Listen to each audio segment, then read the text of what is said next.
Good evening, Dean Freck here.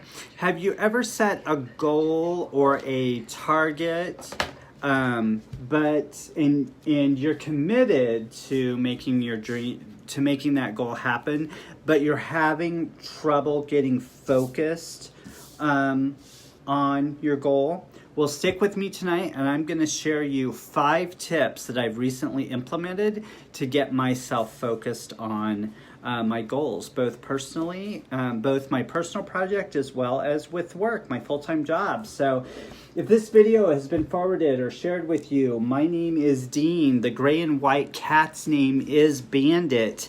And I'm coming to you from Kansas City, Missouri. I've named 2020 my best year ever, and I am on a mission to help ordinary people like you and I grow and develop our confidence, whether that's in a full-time traditional job, in business and entrepreneurship, or in life. And I absolutely believe that when we work on our goals and dreams to better ourselves and the lives of our family, our confidence grows as well. So my buddy Dean from the UK, I'm so glad that he entertains you.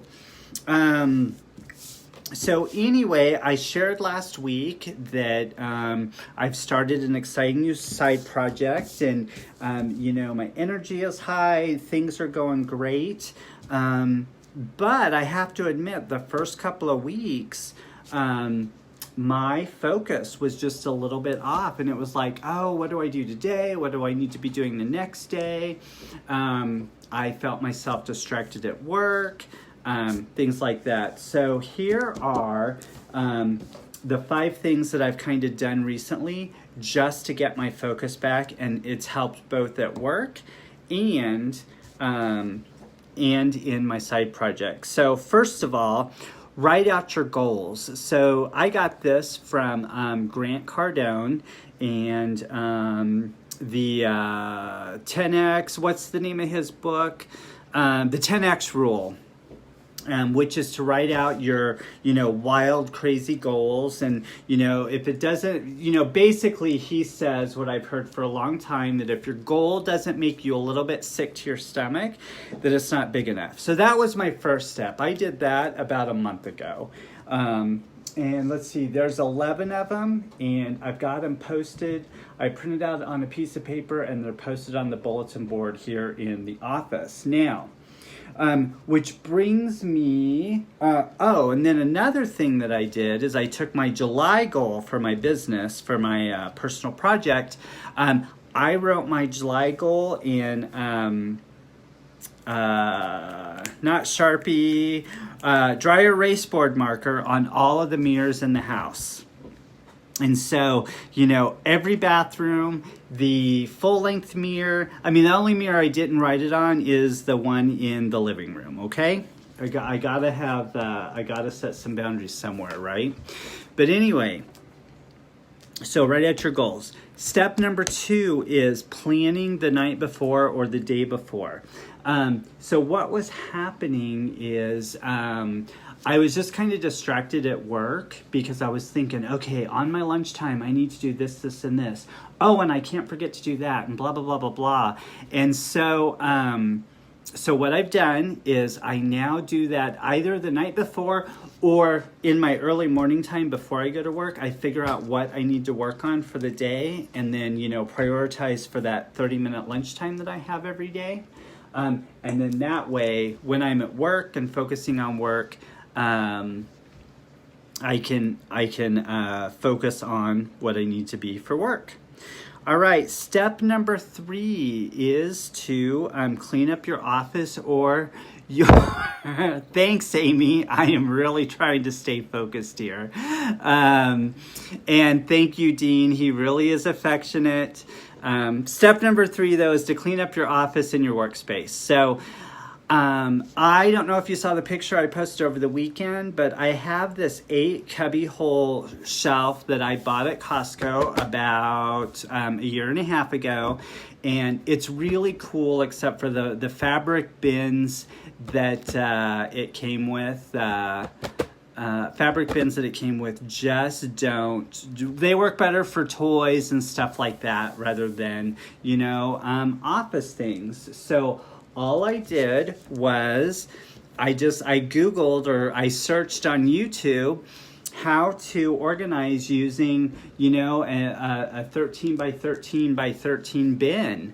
And anyway, I watched this video and, I just used her tips and, so for example, she had a box, the lady who I watched took her ream of paper for the printer and she put it in a box with a lid on it. And so I just went out and got those 3 boxes. I don't have any desk drawers, so those 3 boxes are kind of like my desk drawers. So I've got little dividers in there as well. So anyway, plus I went out and got like the magazine holders for some of the papers and 3-ring binders for some of the papers that I do want to keep and things like that.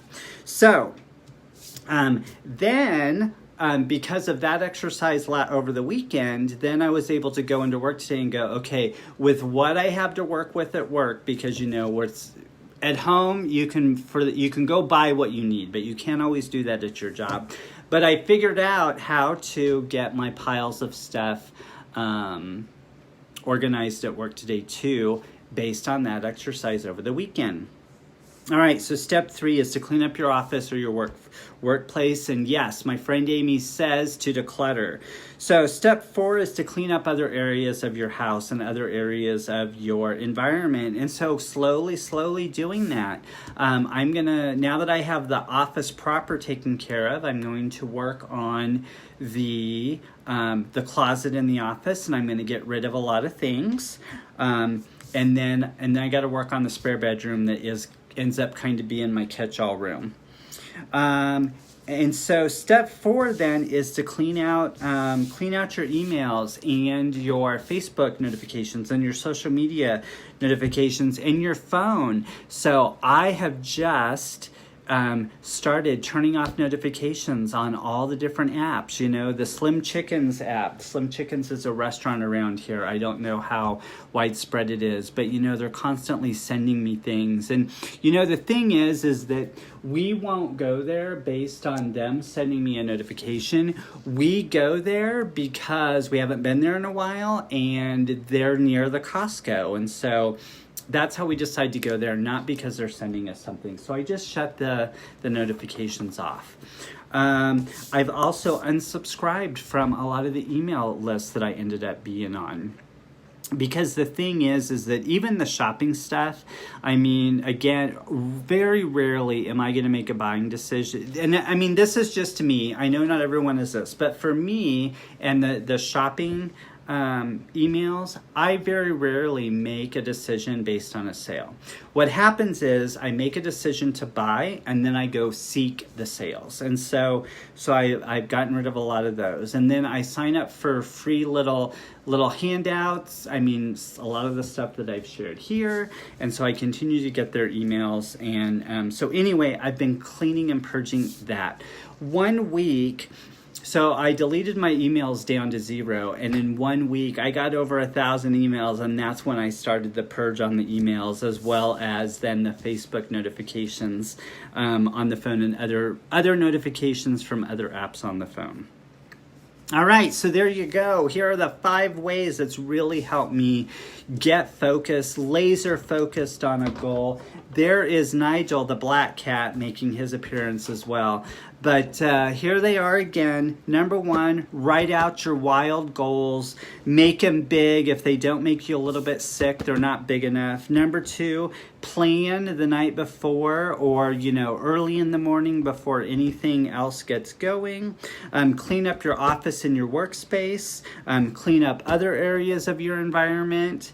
And finally, shut off notifications on your phone. Reduce the notifications in social media and unsubscribe from